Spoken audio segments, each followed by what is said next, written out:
Can you hear me? Yeah. Yes. Okay, maybe you can make a picture of all the people present, so it will be the attendance list. Yes, we will make it. Alice is on. Hello, Alice. Thank you for being with us. Rodrigo, Enrica. Good morning, everyone. Good morning. Good morning. Good morning. So, hello, everyone.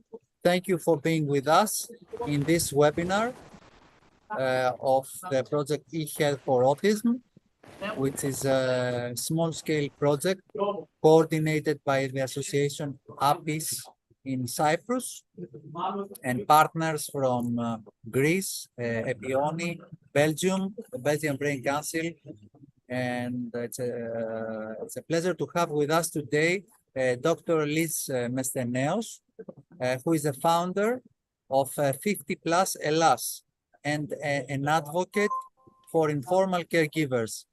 She will talk us about the important contribution of caregivers, informal caregivers, and a very interesting platform. Liz, the floor is yours, and thank you very much for being with us. My pleasure. Let me just say, I've been working on the subject of family care since 1989. So I'm not a newbie, I'm an old one at this. And of course, it was talking about aging, which is my field, not autism, not people with disabilities, though I still do work with those as well. So we started, we were a research company, we did research on carers, we did books with the European Foundation. So the issue of family care is not new. It's come up, but governments are a bit itchy about the subject, let's put it that way. It costs them. They worry that they're going to have to pay. I should also explain that although I started with others, the 50 plus, we were also a member of Age Platform Europe, which is a big European. I've gone quiet, so it's switched off. I don't know why. That we are still now a member of Age Platform Europe, and I'm a past president of Age Platform Europe. So don't be surprised that when I talk about family care, I'm talking about family care of older people. But the reality is that quite often some of the skills one needs to work with those needing care are some skills that are going to be common, whatever the illness people have. I mean, if you're having to deal with somebody with Alzheimer's dementia, then some of the same issues will crop up about the difficulty of communication with the other and how to deal with it when people are not happy. So we have a long history. We did a large piece of research by European standards called Eurofam Care, which was looking at 24 countries and 6 countries in depth with a survey of family carers, and you can find that online.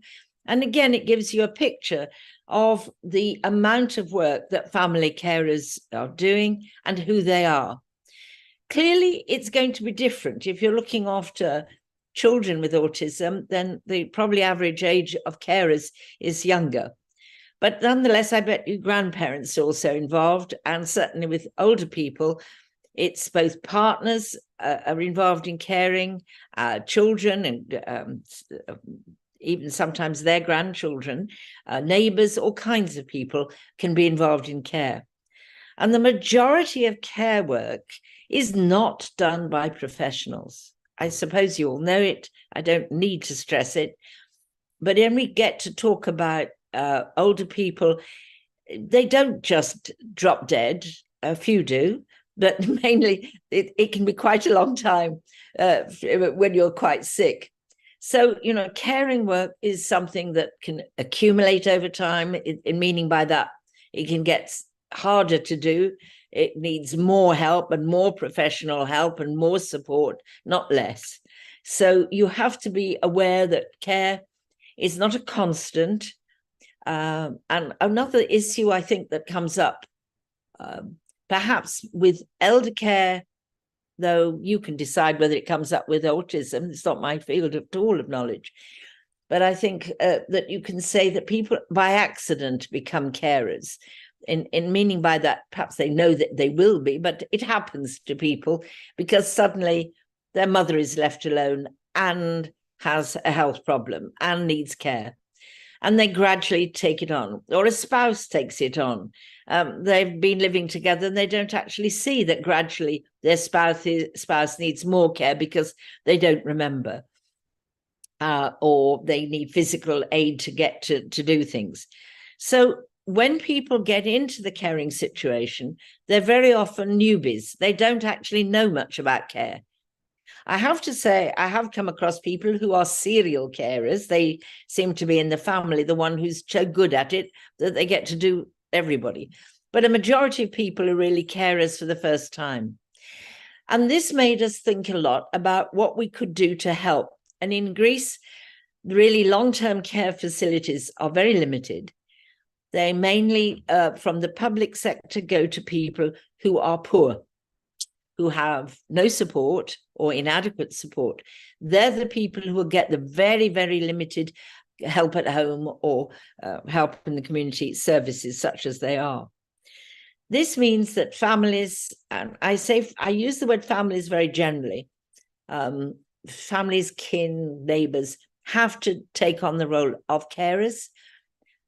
What happens increasingly is that they also use those people who can afford it, take on migrant workers to help, rather like Italy does, in exactly the same way, I think probably Cyprus.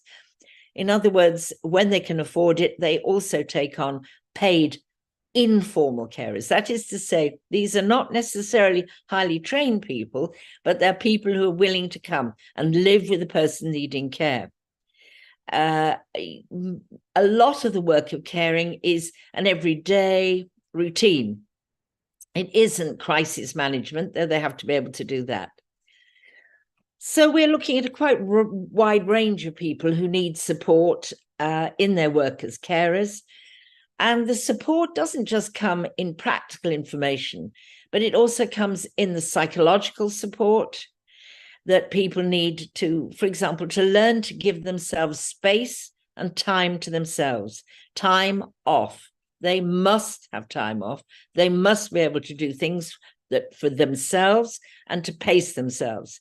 Care, and I would imagine this is true in autism, care does not happen for 6 weeks, which you can cope with, but for 6 years. And years is a long time. I say 6 years, it's a nominal figure, but actually when we looked at, a long time ago, we looked at the study and 4 years is the average of caring, even for older people. So, and that goes from, the 6 months to the 6 years or 10 years. I came across somebody who'd looked after their wife for 50 years who had mental health problems. So we've got a huge range of caring situations, but all of them need support. So about more than a year ago, after discussion with another organization called Co Together, which is in Patras, and their head is a member of 50 Plus as well, we decided to apply to a foundation who had previously funded a gerontological library, because we don't have gerontologists officially. They're not trained in Greece. They come from abroad, or they're Greeks who trained abroad. And we don't have a chair of gerontology, geriatrics, in Greece. This is extraordinary, given we have a very aging population. So it seemed to me that we needed always to work from the bottom up as well as the top down. I mean, changing and getting a geriatrician, a professor, is going against a lot of interests amongst doctors who don't really want geriatricians. It's a whole debate that I won't go into here. So we formed the library to help students and people wanting to read about issues to do with gerontology, called Gerilib. But this time we are aware that a lot of carers don't have time to read. Many people are not readers by natural inclination. but all of them need information, and visual methods are really a strong method of passing on information. I mean, it's worth describing how to change a sheet in a bed when somebody's still in the bed is one thing, but to watch it being done is much easier. It doesn't need language. You can watch it. You can watch people being lifted without hurting themselves as carers and not hurting the older person or the person they're looking after. So the material we decided would be basically visual. And what we have is we have created something called an a care platform. I don't think it's the only one, but ours is care platform full stop GR, Greece. And it is designed for family carers, informal carers of all kinds. So I wouldn't say any of it is highly relevant to autism, but then I don't know about autism. You will have to look at it. I'm sure Spiros can look at it from his point of view or from your project's point of view to see if there's any useful material. And more to the point, if there's useful material you have that we can upload so that it's available to people. There may be common skills that are needed, and we should have them on our platform too.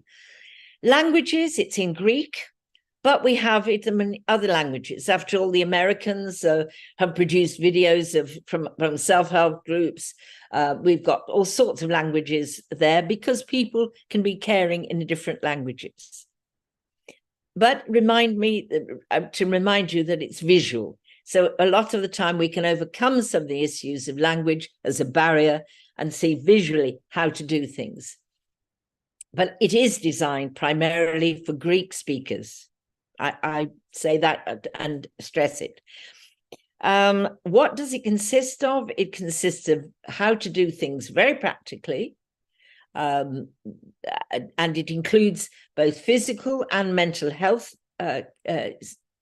skills that you need. I mean, how to deal with somebody, I didn't know, how to deal with somebody who's very angry and has Alzheimer's. And they can be very difficult to deal with and control in any way. I mean, they can be out of their minds, literally. So how do you deal with that? You know, people are showing you and talking about it and trying to deal with it. So I think it contains an enormous amount of quite interesting material. You have the chance to feed back to me, and I'm sure Spiros will do that, what you found useful and what you would like to add. There is also a corner which I think is particularly interesting for Greek carers. We've got a corner. We did some seminars. We just don't have the money to run. We got money from the Tima Foundation, but it's limited. It ends at the end of November. But we did do some seminars with a psychologist for family carers. And we've done it before. Again, money is always the issue about running those. It costs money to have a skilled carer, skilled psychologist to support family carers. And the ideal, frankly, is to get family carers to help one another in self-help groups locally. And that it seems to have a lot of potential. But we have left things on the board. Look, you can see some simvolevi nomikosans. It means a legal person advises you and a psychologist advises you. So the other issue, beside the psychologist being able there to support somebody, and you can see a whole lot of issues, which I think you may find in common. And then the other issue, which in the Greek context is very valuable, is law. And what do you do when the person is no longer able to care for themselves, and all the legal issues that arise? And it goes from wills to living wills to banking to, I mean, a huge range of issues to do with the law.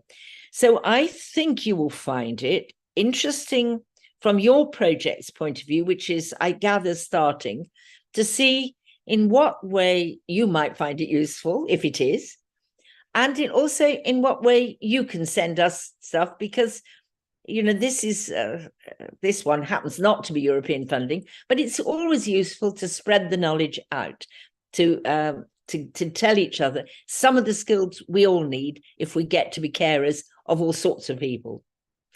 Now, I'm very happy to answer questions, but I think I've done my 10 minutes and I'm very conscious that I'm not an expert on autism.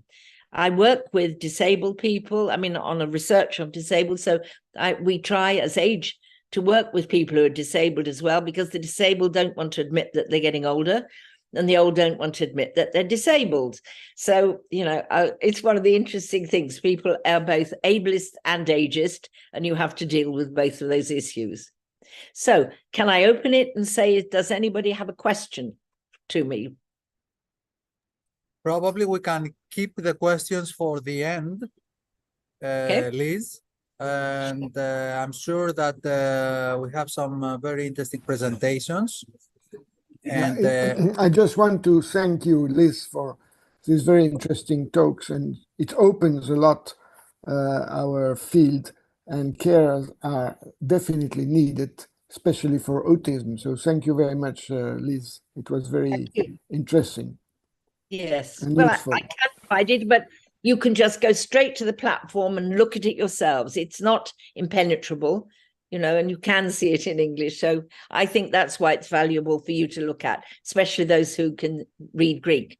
Lefki and Fedonas and Spiros obviously can do it most easily, but I think many of you would find it interesting. because some of the videos are in English. Oh, yes. They're all languages, all sorts of languages. I should also say, and I didn't say it, there's a system of certification that is developed by different bodies, because one of the things that you can do both for all kinds of informal carers is get people to acknowledge that they have skills. And sometimes they like doing care work, and it enables them to move on, do care work professionally when they don't have to care for somebody. So this is another angle. So sometimes you will see circles saying certification and money, if it's free or not free. Okay. So Thank you. Thank you. Thank you, Liz. We should go on. Yes. Yeah.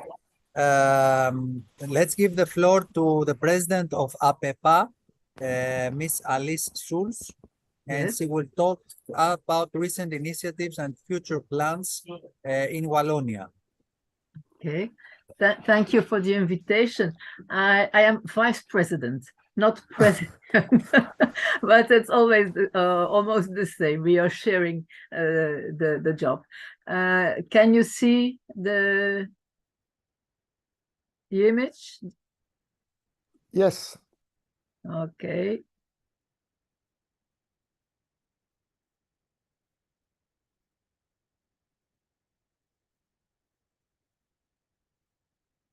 So here we go. So thank you for the invitation. I am vice president of APEPA, Association de parents pour l'épanouissement des personnes autistes, so a parent association, created in 1975 in Wallonia, in Brussels, based in Namur. We are under the high patronage of our Queen, Queen Matilda. We are recognized as representative by a ministerial decree on June 7th in 2002. We are member of the Walloon Agency with a committee for handicap, so disability. The mission of APEPA is, of course, support parents, but also do a lot of lobbying by the decision makers. We are co-founder of SUSA, Service Universitaire Spécialisé en Autisme, created by the University of Mons in Wallonia. We are co-founder of Autism Europe, perhaps you may know. And we are co-founder of Participate website, 3,000 pages full of scientific exact information about autism, which the links to the websites. So APEPA offers information, support, awareness, training, and lobbying. Recent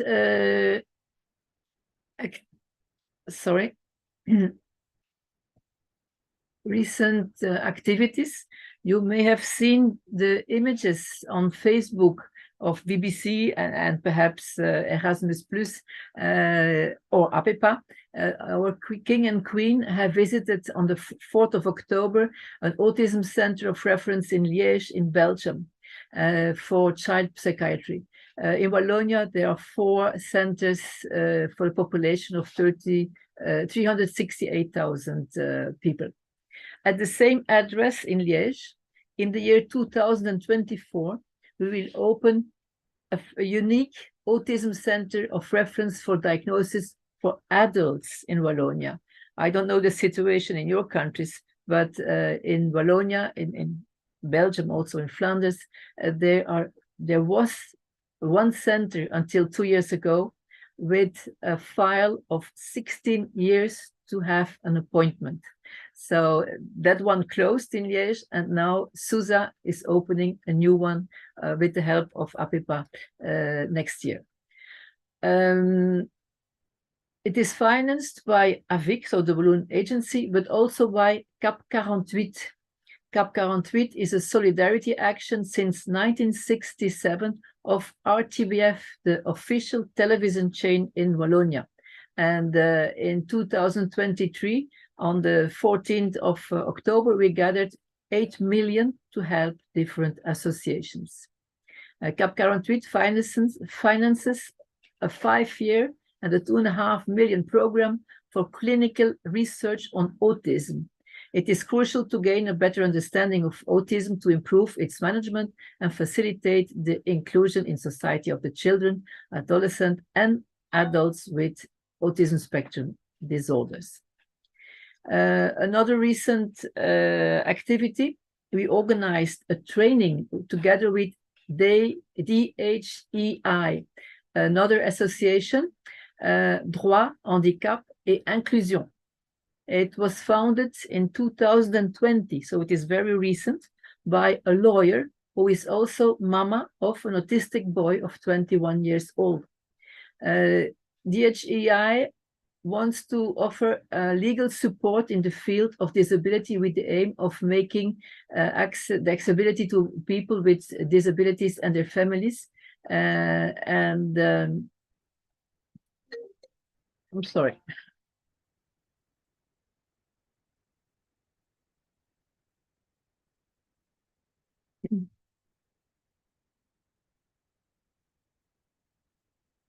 That was my phone. I got it. So DHEI gives mainly training and legal assistance in frontline. In Belgium, there are more than 120,000 people under judicial protection. DHI has made a threefold observation. First of all, the lack of knowledge of international, European and national legislation in the field of disability. Article 12 of the Convention of United Nations, as we know all. Second point is the glaring lack of jurists and lawyers specializing in disability law, a subject that is not part of the university curriculum. I don't know if it exists in your country, but not in Belgium, not in Wallonia. And third point was the price of access to knowledge and respect for one's rights, which is an obstacle for people with disabilities and their families.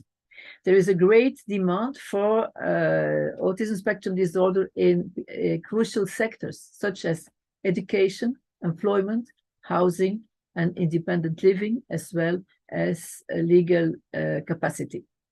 The training organized by APEPA was in September the 23rd in Namur, with a lot of success, also by parents, family carers, and autistic people themselves, and lawyers. They were all present. Now we are working on a project called LEA, Ligne Écoute Autisme.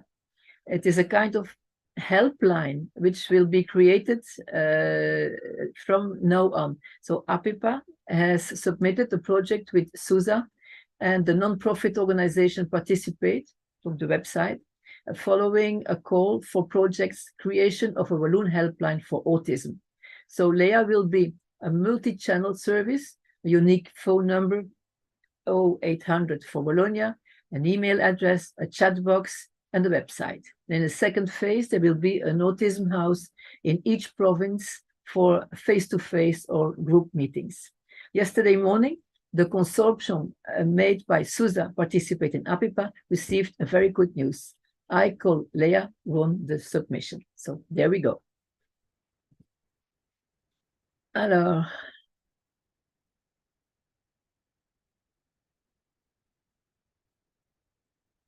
there is an association in Bologna called Les Aidants Proches, caregivers, family caregivers. And it was created by a member of APEPA, a mama, again, mama of an autistic girl this time. And about 15 years ago, she had the idea to help the caregivers to highlight an invisible social group, but also to recognize in what it brings as an informal and large invisible pillar of the Belgian health system. So the doctor told us about helping a spouse, a parent, a child, a friend, a neighbor who is sick, disabled, injured, or simply getting older, 24 hours on 24, 7 days a week. These people who need help have an autonomy deficit. It concerns disabilities, but also illnesses or life accidents. 80% of the disability in Belgium is caused by an accident or an illness during life. And it also concerns all ages, as doctor has told us. It concerns almost 10% of the Belgian population. For home support, 80% of the cases are first-degree relatives, so parents, children, neighbors. You can have a look on what they are doing at the website Bologna Aidants Proches to make caregivers visible and audible and give them rights. How did it start? Well, in 2005, the King Baudouin Foundation organized various roundtables to encourage reflection on the family carer. It is from this panel of stakeholders made up of services, associations, mutual insurances, and family caregivers that the platform is created that will highlight the various situations concerning caregivers in French-speaking Belgium. 3 years later, in 2008, first recruitment of a social worker who took a charge of the day-to-day coordination of the project, and quickly supported by a psychology assistant, and the helpline was then set up. In 2014, a law was intended to recognize only family caregivers accompanying a person suffering from severe dependency. Despite its official publication, it was not applicable due to the lack of implementing decrees. Then the modification and implementation of this recognition was finally done in 2019 and 2020, respectively. It presents the possibility of being recognized as a caregiver, regardless of the state of health of the person being cared for. The vision of Les Aidants Proches, they may choose to help or a loved one who lacks autonomy. It is the word choose is very important, because very often they feel obliged to help someone because there is no other, or they think there is no other solution. So here, the vision of the association proposes they may choose. Has a framework for local recognition, information, tools, and sufficient support. So the law was created in 2020 with application. Be recognized for its actions and supported in its role of solidarity by his entourage, the competent services, the public and political authorities, the society as a whole, and does not suffer harm in their private, social, and professional life. So this is an ideal world for family health carers. This is a vision, not always the reality. The mission of the association: recognize caregivers and support them regardless to the autonomous status of the people being cared for. Listen to caregivers support them in identifying their own needs and in directing them towards existing services and aids, contribute to the legal recognition of caregivers as to access and maintenance of their social rights, convey their concerns and expectations, and unite stakeholders around the team, raising awareness and inform the general public and professionals. There are a series of tools at disposal of the caregivers offered and proposed by the association Aidants Proches. First of all, the helpline, Ehealth4Autism, by helpline by phone and mail. It offers personalized, free, confidential listening, offers information and referrals based on the caregiver's needs, their wishes, and resources. Local services and organizations are listed, and people can get information about it. Also for the resources for respite, the resources for hosting, the personal assistant and care resources. So these are all information that can be obtained by the helpline. Law and legislation, in Belgium there exists a caregiver leave of 1 month, remunerated, since 2020, full-time or part-time. So you can take a leave of 1 month complete, or you can take 1 day a week or later on. The helpline also offers support for the procedures in the caregiver, if the caregiver wishes, for instance, for banking and so on. The purpose of the Caregivers Documentation Center is to collect and centralize information that is useful to the caregiver and to the person being cared for, available free of charge in PDF format. So everything, most of the things are digitalized today. The association also proposes emergency cards. That is very interesting. This card makes it possible to quickly identify a person who needs help on a daily basis. For example, on the caregiver card, you will find the contact details of the people who can take over from you for your loved one.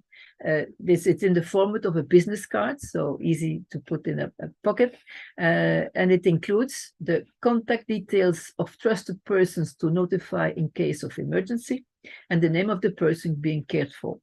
The second card is the person helped card, also a business card format, and it includes the name of the person being cared for and contact details of caregivers, trusted persons to be notified in case of emergency. A third solution are the publications done by Aidants Proches. It's a series of publications available in connection with the team of family caregivers. Means brochures, guides, flyers, posters, activity reports, press releases, thematic booklets who provide solutions and or relays to the problems they encounter. Developed thematic booklets. They present all kinds of information, practical advice, reflections, whose purpose is to provide solution and or relates to the problems the caregiver may encounter. Caregivers also share their own stories because caregivers they have an expertise and they can share good practices together. Because, of course, some of the caregivers get in burnout, and sometimes the difficulties are such that no way out seems possible. Even more, everyday life, which is shared and of hardships, reinforces the impression of no longer having a life of one's own, and therefore the Aidants Proches can help because one of the people working with Aidants Proches is a psychologist, and there are 8 people working for Aidants Proches and help and listen to the family caregivers. Another association is Madras. It's the name of a tissue, and Madras is but here in this case, Madras is the name of the support services created in Brussels and Wallonia, subsidized by COCOF in Brussels and by AVIC, the Walloon agency, to answer the question of parents of people with disability. How can I take care of his quality of life even when I'm not longer there? So I invite you to have a look on the Madras website, ASBL.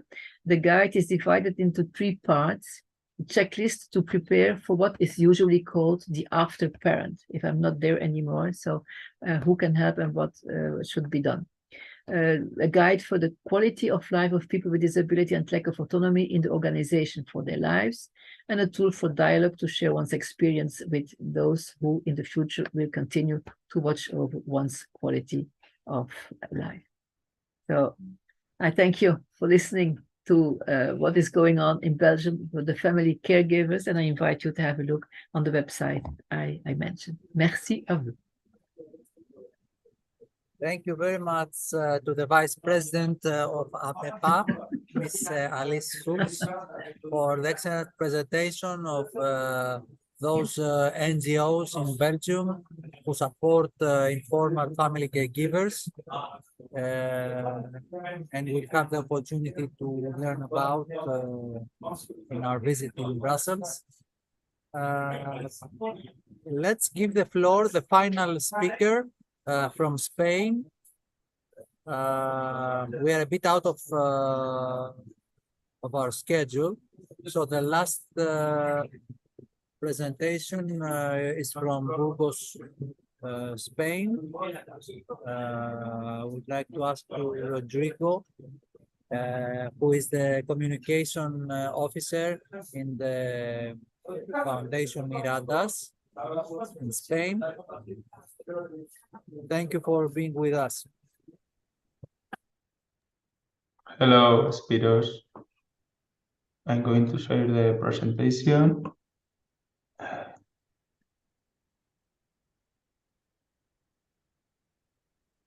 You can see it?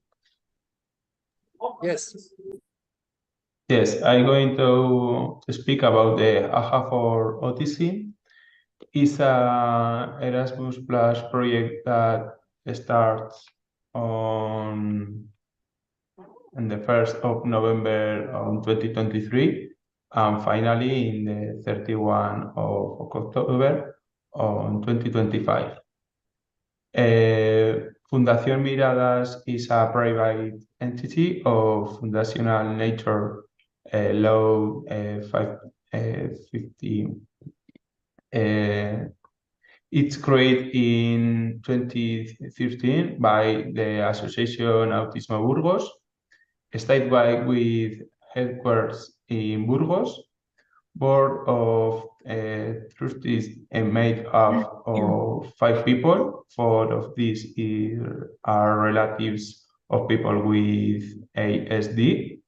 We currently work 6 people in different programs and projects. In Fundación Miradas, we are different projects. For example, TUTEA, support to families and people with autism for the exercise to the legal capacity of people with autism.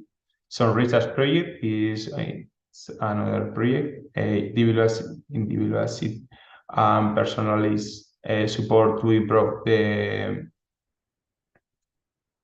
the quality of life and the inclusion of people with autism. Economic aids to family to facilitate the access to the welfare resources and people with autism. And nowadays we are in 4 Erasmus Plus project, that is Ideal, Care for Autism, Games, and Ehealth4Autism. In this occasion, I speak about Ehealth4Autism. This is how I say before, it's a Erasmus Plus project. We are 4 partners. One is APIS from Cyprus, Università de Calabria from Italy, Epioni from Greece, and we are Fundación Miradas from Spain. The general objective is a good practice exchange related with autistic people aging. And we have to select four of the best ones to implement it and create awareness campaigns. Como I said before, it starts 1st of November of 2023 and finally in 31 of October on 2025. The project duration is 24 months. The project have, say, 6 activities. First of all, this quick meeting. It will be in 4 and 5 of December of 2023 in Athens, Greece. The leader will be Fundación Miradas, and this is the first meeting to start the project. The second one activity is search for good practice and best practice implementation manual. It will be from December of 2023 to October of 2024 in Greece, Spain, Cyprus, and Italy. The leader will be University of Calabria, and the objective is identify existing good practice for parentage relatives, age to social inclusion, and age to health in the field of the aging of autistic people. 4 of them will be selected to elaborate best practice implementation manual. The third activity is a training for the implementation of best practice. It will be in 1st and 2nd of May on 2025 in Limassol, Cyprus. The leader will be APIS, and the objective is train professional in the establishment of the best practice manual. They will be evaluate the best practice handbook and the design of the training action. The 4 activities, awareness raising campaigns. It will be 1st of October of 2024 and in 2025 in Greece, Spain, Cyprus, and Italy. The leader will be Fundación Miradas, and the objective is development of awareness raising of the World Day of Older People, that is in the 1st of October, through video in social media and local media, and workshop and talks about AIM and professional families, social services. In 2025 will be framed as a part of the final event. Activity 5 will be a final meeting in Spain and organization of the final events in September of 2025 in Burgos, Spain. Leader will be Fundación Miradas, and the objective is that person per entity will be traveled to Spain to review what has been done in the project, make improvement, etc., to prepare final events. And finally, the 6th activity is communication and dissemination results. It will be in November of 2023 and to October of 2025 in Greece, Spain, Cyprus, and Italy. The leader will be Fundación Miradas. Finally, the objective is action aimed to communicating the project, external and internal dissemination. The results are achieved. For final events, 1 per country, at the end of the project to promote the project results. And that's all about Ehealth4Autism, and thank you very much. Thank you very much, Rodrigo, for this excellent presentation. And we are very glad that we will work with you and APIS and the University of Calabria to implement this interesting project. Thank you. So with this presentation, the first part of our meeting comes to an end. I can ask everyone to